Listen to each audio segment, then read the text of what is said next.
Docks Marine opens 7 days a week from 8 to 5. Sales, rental, service, all in one place. It's at Docks Marine, 5803 Eichard Ridge Road. Time for local sports. For WHKY News, I'm Jason Savage. We begin in high school volleyball action from last night. In the Mountain Foothills 7-2A Conference, good to see these two squads back out on the court, but Patton fell to chase last night, 3-0. In the Catawba Valley Athletic 2A Conference, it was Bandy's sweeping West Caldwell 3-0. In fact, everything was a sweep last night. East Burke over West Lincoln. Maiden sweeps Lincolnton, all 3-0 finals last night. Finally, high school boys soccer action, Catawba Valley Athletic 2A Conference play. It was Bunker Hill winning over East Burke 3-2. We did have one lone high school football game last night, Maiden over West Caldwell, 56-14.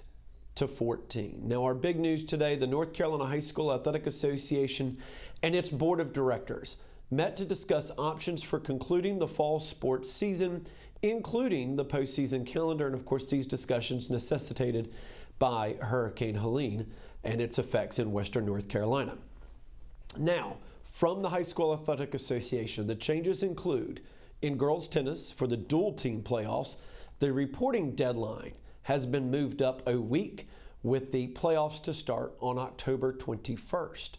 In cross country, the reporting deadline has been moved 3 days to October 22nd with regionals scheduled for October 26th. And when we talk about the reporting deadline, this is the final day that schools need to turn in their information to the High School Athletic Association in regards to their win-loss record. Now in women's golf, the only change that was made was that the minimum number of 9-hole scores required to qualify for their regionals was revised down from 5 to 3. In volleyball, the weekly limitation is modified to allow affected schools to make up multiple postponed matches not to exceed 8 in a week. Now no change was made to the daily limitation. The reporting deadline for volleyball has been moved 3 days to October 19th, with the first round of the playoffs set for October 22nd. In boys soccer, the weekly limitation is modified to allow affected schools to make up multiple postponed matches not to exceed 4 in a week. No change was made to the daily limitation. The reporting deadline has been moved 6 days to November 6th, with the first round of the playoffs starting on November 9th.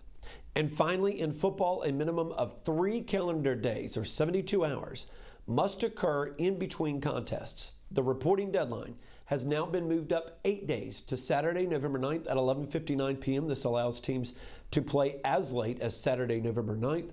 The first round of the playoffs have been moved a full week to Friday, November 15th. The playoffs will still be held each Friday night for 5 rounds, culminating with the state championships on December 20th and 21st. Now you can see the full details of what the High School Athletic Association has set out on our website, WHKY.com. 24 hours after their previous match, Caldwell Community College and Technical Institute's volleyball team took to the court, defeating Patrick and Henry Community College in straight sets in Hudson last night. Fred T. Ford grad Laney Craig led the team in kills with 15, also had a .379 hitting percentage. The Cobras will be back at home on Friday when they take on Sandhills Community College at 5 o'clock. Lenoir-Rhyne volleyball continued their strong season when they took down Newberry 3-0, sweeping their season series. Bears are now 15-1 overall, 6-1 in the conference, and on the season becomes the first team in the South Atlantic Conference to reach 15 wins. Avery Dale had 8 kills and led the team with 3 blocks and 2 service aces. The Bears are back in action to face off against Limestone at home Friday night at 7 o'clock. Now, due to the effects of Hurricane Helene, Appalachian State women's soccer match against Coastal Carolina tomorrow has been relocated to Charlotte. The game will be played at the Queens Sports Complex on the campus of Queens University. Kickoff is set for 12 noon. Now, the Mountaineers are one of 3 remaining unbeatens in the Sun Belt Conference following wins over Georgia Southern and Louisiana and a draw against Georgia State. As always, there's much more when you visit our website, WHKY.com.